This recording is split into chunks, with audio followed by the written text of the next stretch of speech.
Hello. We're back with some bolder predictions for the March Basho, and I answer yet another Hagaki-Yoi. Soft throw! Hagaki-Yoi! Throw the salt, get in the ring. Welcome to the Dohyo.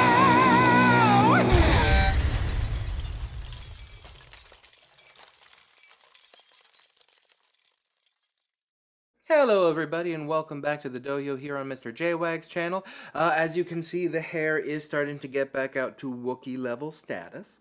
I've been away for a little bit. I just dropped a channel update that will explain everything. Basically, the delays have all been good. Things have been picking up a bit in the work front, and we will be coming back to more Dohyo in the near future. Couple sumo shoutouts. Number one, sumo shoutout to Sumo KABOOM, who of course has kept broadcasting even through all this stuff that's going on in Texas. They of course are a Texas-based podcast, and they've been going through all this horrible winter weather and all these horrible rolling blackouts and heat going out. They still are broadcasting once a week, and if there's a spider near the camera, I'm like.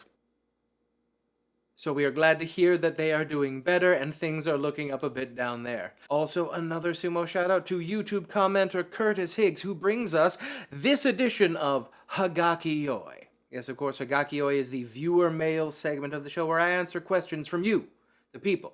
It can be questions about me, questions about sumo, questions about what I think about sumo, anything you want to ask. And his question is, who or what defines the rank of komasubi for you? Komusubi, of course, being the fourth rank of sort of the unnumbered ranks.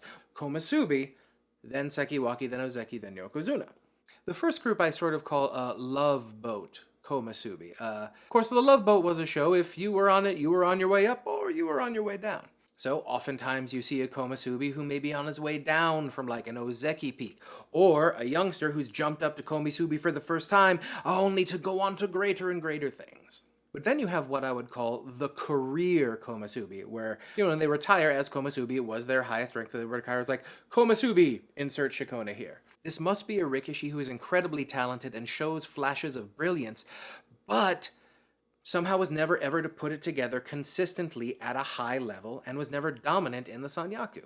So the person I say would embody the career komasubi ethos right now would be Endo. He's been komasubi a lot. He's matched up very well with some of the Yokozuna, the very memorable Hakuho match last year. But he's never really been in the Yusho race up in the Sanyaku, and he's never made Sekiwake. So that's how I would define komasubi. Thank you for the question, Curtis.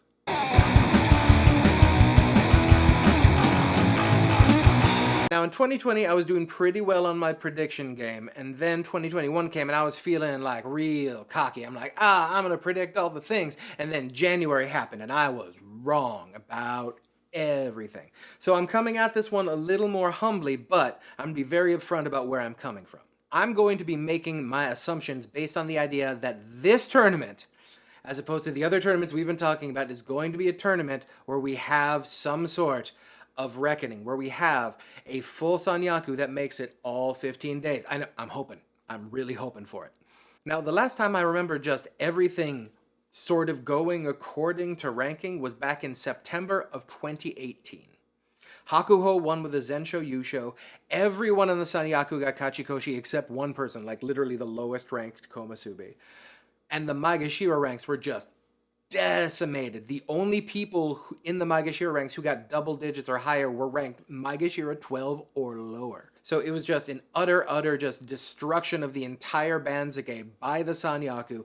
No special prizes were awarded. Now, my first bold prediction is we are not going to get a Zensho Yusho this time. Oh no, not even close. We're not even going to get a 14. The only person I could really see pulling off a Zensho with their sheer dominance would be a very healthy Hakuho or an incredibly healthy Terunofuji. But we're going to talk about Terunofuji in a bit and people who can possibly beat him. So my bold prediction is no Zensho this time. And my bolder prediction is that we're not even going to be close. It is going to be a 12-win Yusho. We don't see a lot of those, but I think this one is just going to be such chaos if everyone stays healthy and goes for 15 days. We are going to have a lot of very good rikishi going, I'd say 9-6 in this tournament. My next bold prediction, my three-way parlay, is that all of the kotos Kota Nawaka, Kota Shoho, and Kota Ueko are all going to get Kachikoshi. Now, Kota Nawaka looked really good last tournament. He's up at his highest rank. I think it's Maegashira 8. But Kota Shoho and Kota Ueko did not look good. Kota Shoho looked terrible last tournament, going 2 and 13. But I think both of them are ranked below their true talent level, and both of them are going to rebound very well this tournament. Like Aki 2018, I think we are going to have one member of the Sanyaku get a Make Koshi, and unfortunately I think it's going to be Mitakeyumi. He has had a rough year. He's had a Make Koshi 3 out of the last 7 tournaments.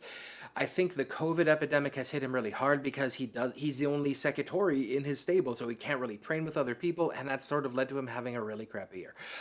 Hopefully, things are going to start getting better once people get vaccinated and group practices become a little more common. But for this tournament, I think that if everyone stays healthy, he's just going to be the odd man out, and he's just going to take a lot of the wrath. Speaking of wrath taking, my bolder prediction on this side, we will have one Maegashira in the top 3 ranks who will get Kachikoshi, and it's Onosho. Onosho has looked great in practice. He ended up beating Hakuho 10 out of 30 matches, which is a pretty darn good ratio for beating Hakuho. He's back up in the Joy. He's racked up a few very impressive wins in the past couple tournaments. Is this the return to the Sanyaku? Is this when's going to happen? I think so. A 9 and 6 would be great.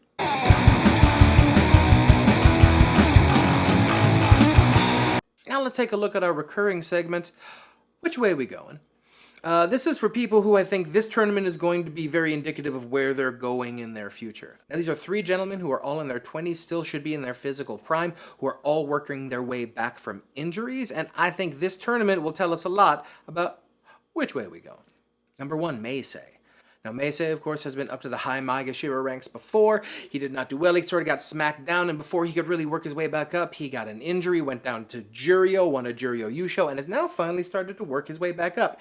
He's back in the Joy. I don't think he's going to do that well in this tournament. There are too many excellent rikishi who need far too many wins in this tournament for him to do well. But I would not be utterly shocked if he managed to pull out, say, like 7 wins, maybe even pull off the close 8. But I would also not be surprised if he ended up like going 0 for 8 and then finishing with 3 total wins. Kiribayama at Maegashira 4, also coming back up from an injury, Kakuryu's stablemate. So, you know, he's been getting some decent ring action, at least since Kakuryu's been back from injury. So, is he going to get some surprise wins against some of the upper Sanyaku? And of course, as always with these, Ichinojo. Ichinojo, which way are we going? He's just kept going with like the 8 and 9 wins. Slow road back up from Juryo. I mean, at this rate, if he just keeps getting 8 and 9s, he's gonna end up back in the Sanyaku eventually. But at this rate, it's gonna take him about another year and a half. But if there's a lot of Maegashira carnage, he's at the position where he might shoot up to the Sanyaku with a 10 or 11 win Basho. And as we're going to see in the Shadow of Hakuho, Ichinojo has been capable of some truly dominant Basho.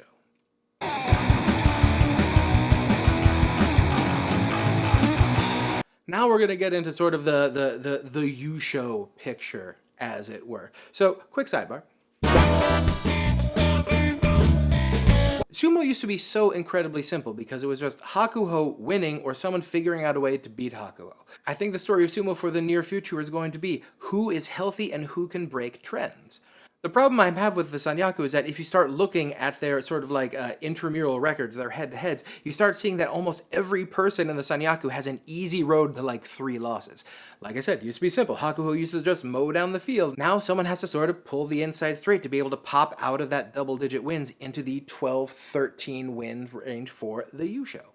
We haven't had a 14-win Yusho since Tokashoryu. Now, just as an example, Terunofuji, incredibly dominant. We're going to talk about him in a minute. But he's never beaten Takanosho. He's lost 2 straight to Daieisho and 3 straight to Takayasu. He has a road to 3 losses already. Our reigning champion, Daieisho, has lost to Onosho the last 2 times and 3 out of the last 4. And he beat Asanoyama in the last tournament, but had lost to him 5 straight times before then. Now, Takakeisho is sort of even with guys like Mitakeyumi and Daieisho and Takayasu and Asanoyama, but has lost 3 straight to Shodai. But then Shodai has lost 3 of his last 4 to Asanoyama, he's lost his last 2 to Terunofuji, he's lost 4 of 5 to Daieisho, and he's never beaten Kakuryu. But Asanoyama's lost 3 of 4 from Mitakeyumi, and he's never beaten Hakuho or Terunofuji. So my research leads me to believe no one can possibly win the next Yusho. Quick sidebar. Alright, so obviously someone is going to win the Yusho, so this is how I think it is going to shake out. I think our Ozeki are all going to get Kachikoshi. I think Shodai and Asanoyama are both going to be within one win of the title. Maybe not a Junior show, because there may be like a 12-win like playoff thing going. I think Takakeisho is going to get the 8 and out. So I hope he clears Kataban, but I think once he does, he's probably going to be hitting out. He's recovering from an injury. We'll see. Now, Daisho, I think, is going to get Kachikoshi. I think he's going to be one of the 9 and 6s. I think he has a lot working against him in this tournament. First of all, there's like the championship hangover. There's probably been a great deal of feasting for the first-time champion. He's a pusher thruster, so automatically there's going to be more chaos Muppet energy than you would with, say, a belt fighter. And everyone is going to be gunning for him this time. He's not going to sneak up on anyone. And I don't think he's going to be able to charge through the entire Sanyaku without a loss this time. Keep in mind, he's also a komasubi, not a sekiwake this time, so he's probably going to face the Yokozuna very early in the schedule, so if they go Kyujo like halfway through, Daisho is going to have to face them, and the Ozeki probably aren't. And the Yusho pick? Terano Fuji. I think he's going to get 12 wins and make Ozeki again. Remake Ozeki!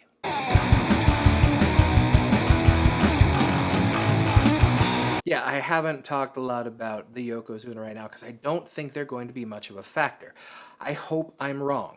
But we're talking about two guys who are very, very old for the job that they have.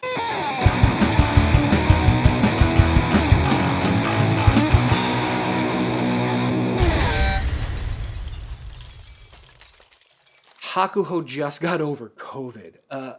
I just don't see either of them being able to come in and wrestle at even what they were able to do last March. And you've got guys who are younger, stronger, and hungrier right now. I, more than anyone, would love to see Hakuho get to 45, and we'll see a lot about where that's going to go with this Basho. But I think much like another old venerated institution, we should treat our Yokozuna like the Simpsons.